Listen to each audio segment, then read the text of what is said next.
General Bakshi ने ऐसा क्यों कहा कि पहलगाम में जो हमला हुआ उसके पीछे जो है पाकिस्तान की सेना है। इसको भी जानेंगे और जनरल मेजर आर्या क्या कह रहे हैं उसको भी जानेंगे। उसके पहले मैं आप लोगों को एक वीडियो दिखा रहा हूँ। इस वीडियो को अगर आप अच्छे से देख रहे हैं तो आप समझ जाएंगे कि क्या सचमुच जो पहलगाम में हमला हुआ उसके पीछे पाकिस्तान की सेना है या नहीं है। पाकिस्तान का जो जनरल चीफ है वो खुद क्या बोल रहा है, आप इस वीडियो को देखिए और उसके बाद आप अंदाज़ा लगा पाएंगे कि पाकिस्तान की कितनी बड़ी साजिश है। यहाँ पे सब लोग जो है भाईचारे की बात करते हैं, लेकिन ये लोग आतंकवाद से जो है हिंदुस्तान में जगह जगह पे अधिकतर जो है यहाँ पे हमले करते रहते हैं। आप वीडियो देखिए और वीडियो को देखने के बाद आप और समझ जाएंगे। उसके बाद हम लोग देखते हैं कि मेजर गौरव आर्या ने क्या कहा है। पाकिस्तान की कहानी अपने बच्चों को जो है आपने जरूर सुनानी है ताकि वो पाकिस्तान की कहानी ना भूलें। Well, our forefathers they thought that we are different from the Hindus in every possible aspect of life. Our religion is different, our customs are different, our traditions are different, our thoughts are different, our ambitions are different. That was the foundation of the two nation theory that was laid there. That we are two nations, we are not one nation. So because of that, our forefathers, they struggled, mounted that incessant struggle to create this country. Our forefathers, they have sacrificed immensely. Asim Munir अपने भाषण से सरेआम मुसलमानों को हिंदुओं से नफरत करना सिखा रहे हैं। तो क्या पहलगाम में जिस तरह मजहबी पहचान कर हिंदू पर्यटकों की हत्या की गई, उसका मुनीर के भाषण से कोई कनेक्शन है? इस शक की वजह भी है। पहलगाम आतंकी हमले की जिम्मेदारी द रेजिस्टेंट फ्रंट यानी टीआरएफ ने ली है और बताया जाता है कि टीआरएफ को पाकिस्तान की खुफिया एजेंसी आईएसआई से ही खाद पानी मिलता है। ये संगठन हाल के वर्षों में जम्मू कश्मीर में कई हमलों में शामिल रहा है। हमले का मास्टरमाइंड टीआरएफ के शेख सज्जाद गुल 10 लाख का इनामी मोस्ट वांटेड है। गुल देश के सबसे बड़े दुश्मन हाफिज सईद का दाहिना हाथ बताया जाता है। जनरल बख्शी ने आपसे कुछ देर पहले एक बड़ी बात कही है, आपके सामने फ्लैश कर रहा हूं। पहलगाम हमले के पीछे पाकिस्तान की सेना है, किसी को कोई कंफ्यूजन नहीं होना चाहिए, कोई नॉन स्टेट एक्टर नहीं है। आतंकी हमले के पीछे पाकिस्तान की सेना है। दुश्मन को पहले पहचानना पड़ेगा, तभी दुश्मन का इलाज हो सकता है। तो दुश्मन को अगर सेना को पहचाना जा रहा है तो फिर तो सेना वर्सेस सेना होगी। जीडी बख्शी साहब, तो क्यों नहीं? मतलब हाथ कंगन को आरसी क्या? आप कब से कह रहे हैं कि हम पीओके ले लेंगे? ले लो, ये मौका है। इंटरनेशनल ओपिनियन आपको सपोर्ट करेगा और बिल्कुल आपको अच्छा एक जस्टिफिकेशन दे रहा है पीओके में जाने के लिए, पीओके को हिलाने के लिए। कौन सा हिस्सा आप लेना चाहते हैं? पूरा, आधा, 1/4, 3/4? ये तो सरकार के ऊपर है। आदेश दीजिए और उसका पालन होगा। पाकिस्तान की सेना से टक्कर तो क्या आप क्या चूड़ियां डाल के बैठना चाहते हैं? What nonsense, give it back. इससे ज्यादा आप क्या थूका चाटोगे पाकिस्तान का? 3 दिन पहले आसिम मुनीर, उनका आर्मी चीफ, कहता है कि यह हिंदू मुस्लिम मामला है और हम जिहाद करेंगे, और अब उसने कर दी। तो क्या आप हाथ पे हाथ धरे बैठे रहोगे कि नहीं उसने नहीं किया? साहब, ये 3 नंबर है जिन शगुफों के हम शक्लें दिखा रहे हैं आपको।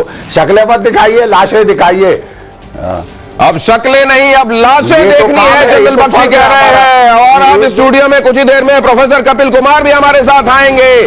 क्या एक पूरा सिनेरियो रहा है, क्या इतिहास ने दिखाया, क्या रीसेंट हिस्ट्री ने बताया, क्या हम आज देख रहे हैं और आगे क्या हो सकता है? क्योंकि आरएसएन सिंह साहब ने कहा कि मुर्शिदाबाद को भी कनेक्ट करके देखो, बांग्लादेश में जो चल रहा है कनेक्ट करके देखो, कश्मीर को आइसोलेशन में मत देखो। पहलगाम आतंकी हमले पर इंटरनेशनल खुलासा, कराची मुजफ्फराबाद से हिंदुओं की हत्या का ऑर्डर आया था। कराची मुजफ्फराबाद से हिंदुओं की हत्या का ऑर्डर था।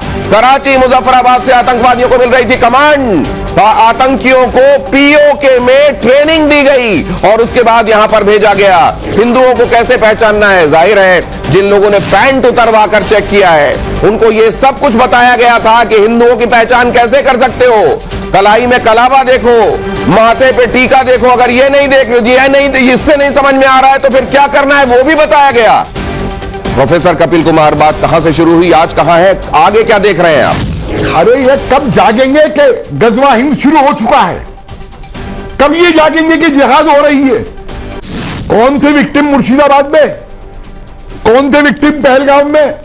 कौन मारने वाले हैं मुर्शिदाबाद में? कौन मारने वाले हैं पहलगाम में? अरे जिस दिन इन्होंने हमास को बुला करके कश्मीर, वहां पाक ऑक्युपाइड कश्मीर के अंदर इन्होंने उन पर फूल बरसाए थे, मैंने उस दिन कहा था कि बहुत बड़ा होने वाला है।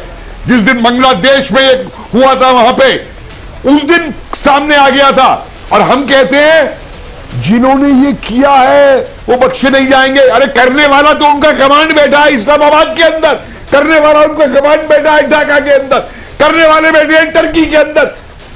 होता इजराइल तो उसी शाम कल जब ये हुआ था इनके लॉन्चिंग पैड सारे मिसाइल से उड़ा दिए गए होते। किस दिन का हम इंतजार कर रहे हैं कि एक एक करके कटते रहेंगे, एक एक करके बढ़ते रहेंगे। मुझे हंसी आ रही थी, कोई कह रहा था हम तो बड़े सौहार्द से रहते हैं अपने कॉलोनी में। अरे उन रिफ्यूजियों से पूछो जो 47 में आए थे, उनके परिवारों से कितने सौहार्द से रहते थे लाहौर, रावलपिंडी, पेशावर के अंदर, और अचानक एक दिन काट कर डाल दिए गए थे, रेप किए गए थे, भगा दिए गए थे। और इनको एक बात क्यों नहीं बता सकते हम पाकिस्तानियों को, पाकिस्तानियों हम काफिर नहीं है, हम हिंदू है, हमारे में भी खून है, तुमसे ज्यादा देख लेंगे तुमको। लेकिन साहब वही मीटिंग होती रहेंगी, ये होता रहेगा, वो होता रहेगा। क्यों गए थे मोदी जी हाथ मिलाने बांग्लादेश के उस मोहम्मद यूनुस खूनी से? अमित शाह साहब क्रिकेट खिलवाएंगे उस बांग्लादेश की खूनी टीम से, क्रिकेट खिलवाएंगे पाकिस्तान की खूनी टीम से। क्रिकेट ज्यादा जरूरी है। वो कौन सी हीरोइन है, वो कहती है आर्टिस्ट बनाओ, हम तो आर्टिस्ट से राजनीति नहीं जानते। अरे राजनीति हो रही है, ये कत्लेआम हो रहा है। ये बहुत बड़ी बात कर रहे हैं प्रोफेसर कपिल कुमार। प्रोफेसर कपिल कुमार का बड़ा बयान, कश्मीर में जिहाद हो रहा है, इसको पहचानो। जो कश्मीर में हुआ वही मुर्शिदाबाद में हुआ। ये अर्जुन सिंह साहब भी कह रहे हैं, कपिल साहब भी कह रहे हैं। अगर ऐसा है जीडी बख्शी साहब, मुर्शिदाबाद को आइसोलेशन में नहीं देख सकते, अगर कश्मीर की में हुई घटना के साथ उसको जोड़कर देखना है, तो ये तो फिर ये तो बहुत बड़ी तस्वीर हो गई। और अगर ये इतना बड़ा चैलेंज है तो इसके लिए कदम कितना बड़ा उठाना होगा सर? देखिए साहब, मैं शुरू से कह रहा हूं कि 3-4 दिन पहले पाकिस्तान के जनरल आसिम मुनीर ने एक सिविलाइजेशनल वॉर डिक्लेयर कर दी हिंदुओं के बरखिलाफ, भारत के बरखिलाफ, कि साहब हम तो जो है मोरलेस वो थ्रेटन कर रहा था, और आज उसने करके दिखाया है कि ये देखिए साहब, ये छुटपुट तो घटनाएं हो रही है। अब तो उसने इतना बड़ा मास कैजुअलिटी स्ट्राइक करी है, ट्रांस बॉर्डर से वो आए हैं और उन्होंने किया है। और आप कह रहे हैं कि साहब हम वो 4 नहीं बख्शेंगे, 4 नहीं बख्शेंगे, it's your bloody duty to kill them यार। आपको उससे बहुत बड़ा कदम उठाना पड़ेगा टू डिटर पाकिस्तान, कि आगे उसकी हिम्मत ना पड़े, to raise costs and consequences for Pakistan. ठीक है साहब, इसका जवाब यह नहीं है कि यहां पे रॉयटिंग शुरू हो जाए। इसका जवाब यह है कि आप पाकिस्तान जो सोर्स ऑफ द प्रॉब्लम है उसको आड़े हाथ ले और उसको करारा सबक सिखाए। क्वाइट ऑब्वियसली जो भी आपने उड़ी के टाइम किया, जो भी आपने बालाकोट में किया, वो उसके लिए काफी नहीं था। कुछ महीने वो दबे रहे, उसके बाद फिर सिर उठाया सांप ने, तो सांप का सर को चलिए। उड़ी और बालाकोट में जो किया गया वो काफी नहीं था, और इसीलिए एक बार फिर से सिर उठाया है सांप ने। सांप का सिर कुचलना जरूरी है। इसका मतलब यह नहीं है कि कहीं पर रॉयटिंग शुरू हो जाए, लेकिन जो सोर्स ऑफ प्रॉब्लम है पाकिस्तान, वहां पर ट्रीटमेंट, पहले से बड़ा ट्रीटमेंट जरूरी है। प्रोफेसर कपिल कुमार, अगले 30 सेकंड आपके। देखिए, तीसरा विश्व युद्ध शुरू हो चुका है। ये युद्ध चीन अमेरिका या रूस चीन के बीच नहीं हो रहा है। ये युद्ध हो रहा है इस्लामिक कट्टरपंथियों और सारे धर्म के मानने वालों के बीच में। क्या हो रहा है इंग्लैंड के अंदर, मुझे बताइए। क्या हो रहा है फ्रांस में, क्या हो रहा है नीदरलैंड में? हमास क्या कर रहा है? और हमारे यहां लोग हमास का बैग पहन के जाते हैं। ये तीसरा विश्व शुरू हो चुका है, जैसे बख्शी साहब कह रहे हैं, ये सिविलाइजेशनल वॉर है ये। और मैं ये भी जानना चाहता हूं रैना साहब की ऑल आइज ऑन हिंदूज, ये कहां देखा आपने अभी तक? ये क्यों नहीं ट्रेंड कर रहा है? ऑल आइज ऑन हिंदूज कहां चला गया? देखिए, पिछले 30 साल में आपने एक पूरी सभ्यता का, कश्मीरी हिंदुओं का जाति सहार देख लिया है। पिछले 1980 से आज तक तकरीबन 150 टेररिस्ट अटैक्स हुए जिसमें पाकिस्तान का हाथ है। 50,000 लोग आप गवा चुके हैं। उसके बाद भी आप किस चीज का इंतजार कर रहे हैं, खुदा जाने। मेरे समझ के बाहर है कि आपको जगाने के लिए कितनी लाशों का ढेर चाहिए कि आप उसके बाद इस सिविलाइजेशन वॉर को मारे, इसको जिहाद माने। आप देखिए, कश्मीर में भी पिछले 5 साल से हम क्या कह रहे थे, हम मान ही नहीं रहे थे। 25,000 सिविलियंस की डेथ के बाद, 5 लाख हिंदुओं के बेघर होने के बाद भी हम कहते हैं कश्मीर की जो समस्या है वो करप्शन की समस्या है, कश्मीर की जो समस्या है वो मिस गवर्नेंस की समस्या है। अरे भाई साहब, अगर वो मिस गवर्नेंस और करप्शन की समस्या होती तो हिंदुओं का नाम पूछकर उसे गोली नहीं मारी जाती, उसके कपड़े निकालकर ये नहीं वेरीफाई किया जाता कि हिंदू है मुसलमान है और उसे पॉइंट ब्लैंक पे नहीं मारा जाता। तो आप कैंसर का इलाज वायरल समझ के करेंगे तो इसका इलाज नहीं होने वाला। कैंसर का इलाज वायरल समझकर नहीं होना चाहिए। पहले जो उरी बालाकोट हुआ वो बहुत कम था, उससे बड़ा होना चाहिए। कैंसर का कैंसर वाली दवाइयों से इलाज होना चाहिए RSN सिंह साहब। तो फिर इस इलाज को अगर आपको क्वांटिफाइबल तरीके से बताना है कि ये है इलाज 2 लाइन में, तो क्या इलाज है वो? मैंने कहा ना 4 लोग पकड़े गए तो दो वालों का तो वहां इलाज करो। और बिल्कुल सही है, यही मौका है। पीओके को उसको बनाओ, जो गजा के तौर पे उसको उसके साथ आप ट्रीट करो उसको। तो OGWs को क्यों छोड़ा गया सर? वो जो 11-12 हजार लोग आइडेंटिफाई किए गए थे उनका क्या इलाज किया गया था सर? मैं कह रहा हूं, और तमाम हमारे अंदर की जहां तक बात है, ये सब ये मदरसे और ये देवबंद और ये जितने ये बरेलवी के जो हम, आप सब क्या बोल रहे हो? हम उनको आइडियोलॉजी यहां से बेचते हैं, वो उसको वेपनाइज करके हमको बेचते हैं। आपने कभी सोचा है we are the biggest exporters of Islamic terrorism? India is the biggest exporter of Islamic terrorism. Jaish e Mohammed क्या है? देवबंदी ऑर्गेनाइजेशन है। आइडियोलॉजी वाइज आप कह रहे हैं सर। मैं दूसरी बात समझना चाहता हूं, अगर ये आइडियोलॉजी में जा रहा है तो ये आइडियोलॉजी में कहां से जा रहा है सर? ये हिंदुस्तान किस किताब से जा रहा है? वही आप बोलो ना, किस किताब से जा रहा है? और क्या उस किताब में बांग्लादेश में कोई और किताब है और यहां कोई और के? Sir let me tell you, अंदर का पाकिस्तान बाहर के पाकिस्तान से कहीं ज्यादा खतरनाक है। पार्डन माई सेइंग सो। सही कह रहे हैं आप। लेकिन जनरल बख्शी ने तो इसके उलट बात कही है। उन्होंने कहा है कि रूट कॉज जो है वो पाकिस्तान में, उसको पहचानो, उसका ट्रीटमेंट करो। लेकिन इस बीच यहां देख रहे हैं आप, पूरे देश में अलग अलग जगहों से प्रोटेस्ट की तस्वीरें आ रही है। पूरा देश क्षुब्ध है, दुखी है, आक्रोशित है। और वैसी तस्वीर यहां से आपको दिखाई दे रही है। वो जम्मू हो, वो मुंबई हो, वो अलग अलग जगहों से आने वाली तस्वीरों में एक ही स्वर है, बदला चाहिए। लेकिन जनरल बख्शी, ये जो बात कही जा रही है, देखिए 2 तरह की बातें यहां पर आई हैं एक्सपर्ट्स के जरिए। एक तो हमारे घर में आइडियोलॉजी को एक्सपोर्ट करने की पूरी फैक्ट्री चल रही है, और दूसरे जो आपने कहा कि रूट कॉज तो पाकिस्तान में, उसको ट्रीट करो पहले। हम लोग इतने मैच्योर बनते हैं कि पाकिस्तान ने 1993 में बॉम्बे में बॉम्ब ब्लास्ट करे, कितने वो किलो RDX लेकर आए, इतने लोगों को मार दिया। 26/11 करा, जज्बाती नहीं होना चाहिए। पार्लियामेंट पर अटैक कर दिया, जज्बाती कभी नहीं होना। अक्षरधाम मंदिर में अटैक कर दिया, कभी हम लोग जज्बाती नहीं होते। हजारों लोग कश्मीर में मार दिए, जज्बाती मत होना। पंजाब में आग लगाती, जज्बाती मत होना, कभी जज्बाती मत होना। हमारे जज्बात क्या हम लोग लाश हैं क्या कि जज्बाती नहीं होना? Are we dead bodies? नहीं। देखिए ना, मैं आपको बताता हूं कि ये मारते रहेंगे, आपको पाकिस्तानी फौज मारती रहेगी। आप जब तक पाकिस्तानी पंजाबी फौज की लाशें उनके गांव में नहीं पहुंचाएंगे, या आतंकवादियों को मारना छोड़िए, हाफिज सईद दुश्मन नहीं है, आसिम मुनीर दुश्मन है। दुश्मन को पहचाने आप लोग प्लीज, ये मेरी रिक्वेस्ट है। Please recognise your enemy, it is general Asim Munir, it is not Hafiz Saeed, is it not Maulana Masood Azhar और सैयद सलाउद्दीन। ये दुश्मन नहीं है आपके। लेकिन अविका, ये प्रॉब्लम आतंकवाद की है ही नहीं। पता नहीं हम लोग क्यों इतने कंफ्यूज्ड हैं भारत में, हर चीज पे कंफ्यूज्ड है हम लोग। ये आतंकवाद का मामला है ही नहीं, ये पाकिस्तानी आर्मी का मामला है। इसलिए मैंने बोला, आपने उससे पूछा था कि भाई लड़ाई करना कोई आसान नहीं है। क्यों नहीं आसान है? इंडियन आर्मी क्या है? रिपब्लिक डे परेड के लिए इंडियन आर्मी अटैक करते हैं एक दूसरे देश। इजराइल ने बिल्कुल फुटबॉल फील्ड बना दिया गाजा को, यूक्रेन पर अटैक कर दिया रशिया ने। तो क्या इंडियन आर्मी है क्यों? ये टोटल 15 लाख से ऊपर है आर्मी, नेवी और एयरफोर्स। बिलियंस ऑफ डॉलर्स का बजट है काई के लिए कि कोई भी ऐरा गहरा नथु कह रहा हम लोग कह रहे हैं आतंकवादियों को मार देंगे, तो होगा क्या? आप मार दीजिए, 100 को मार दीजिए, फिर क्या होगा?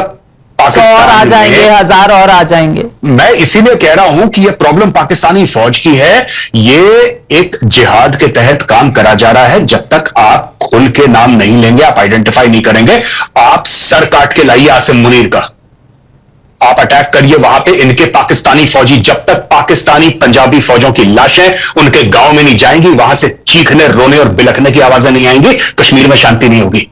ये कहते हैं मजहब नहीं होता, ये नहीं होता, वो नहीं होता। ये 5 लाख कश्मीरी पंडितों को निकाल दिया। ये क्यों निकाला इनको? हम लोग अपने आप से क्यों झूठ बोल रहे हैं? मुझे तो इसका डिप्रेशन है बड़ा।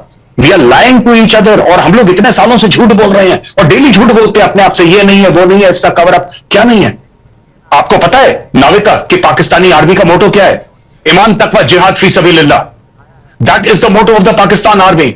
दे say that we have been created to be jihad against India. वो खुद कह रहे हैं, आसिम मुनीर खुद कह रहा है। हम लोग कह रहे नहीं, उसका ये मतलब नहीं था। सुष्मिता सेन जो एक बड़ा नॉन फेस है, ग्लोबल फेस है, वो कहती है कि साहब हम क्यों film actors, Pakistani film actors को नहीं ला सकते? क्योंकि एक्टर्स हैव नो बाउंड्रीज, हम तो आर्टिस्ट हैं, हम ये सब चीजें नहीं जानते। उनको बुलाओ और खेलो क्रिकेट मैच पाकिस्तान के साथ, और फवाद खान को बुलाओ अपनी फिल्में करवाने के लिए। इन्होंने क्या करा है आज मैं आपको बताता हूं। It is not only the hard work of everybody that they have destroyed, what they have done is, आपको लगता है कोई टूरिस्ट जाएगा कश्मीर? कोई नहीं जाएगा। हम लोग पाकिस्तानी आर्मी की जब तक रीढ़ की हड्डी नहीं तोड़ेंगे, हम ये नहीं कह रहे कि डायरेक्ट आप वॉर करिए। You can activate the line of control, line of control पे ठोकिए। पाकिस्तानी फौज की डेड बॉडीज जब तक नाविका नहीं गिरेंगी, आपके यहां लाशें देखिए, खून बहेगा। सरहद के उस तरफ गिरे, इस तरफ, ये आपका फैसला है, ये मेरा फैसला है। अगर हमारा ये फैसला है कि हमारे बंदे मरते रहे तो मरते रहेंगे। पिछले 25-30 साल मैं आपकी भावनाएं समझ रही हूं कैप्टन आर्या, लेकिन मैं ये भी जानती हूं कि भारतीय सेना जो है वो रिपब्लिक डे में परेड करने के लिए नहीं है। समय समय पर उसने अपना शौर्य दिखाया है। मैं ये कतई नहीं मान सकती कि वो सिर्फ रिपब्लिक डे पर परेड करने के लिए है। उसे बस फैसले का इंतजार है, और फैसले पे खरे उतरने कैसे उतरना है वो बखूबी जानती है। लेकिन भावनाओं में बहकर ये फैसले शायद नहीं लिए जाते। हालांकि जितना गुस्सा आप में है, उतना गुस्सा शायद हर एक भारतीय नागरिक के मन में आज है। लेकिन कहीं ना कहीं फैसला जब लिया जाता है, और आप कह रहे हैं, मुझे तो कहने में भी दिक्कत होती है कि सरहद के इस पार या उस पार मरता तो इंसान ही है। अब ये फैसला जिन लोगों को लेना होता है वो लेंगे, और मुझे पूरी उम्मीद है कि वो लेंगे। लेकिन कमरुज़्ज़मान चौधरी, क्या इस एक लम्हे में इस देश का हर नागरिक साथ खड़ा है कि जो भी फैसला होगा वो इस देश का फैसला होगा, और उसमें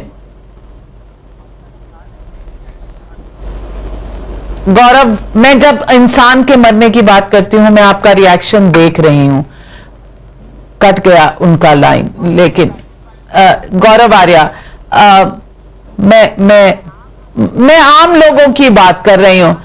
मैं तो चाहूंगी कि हमारी जो फौज है वो इस तरह का जवाब दे कि दुनिया देखे और पाकिस्तान याद रखे जन्मों तक।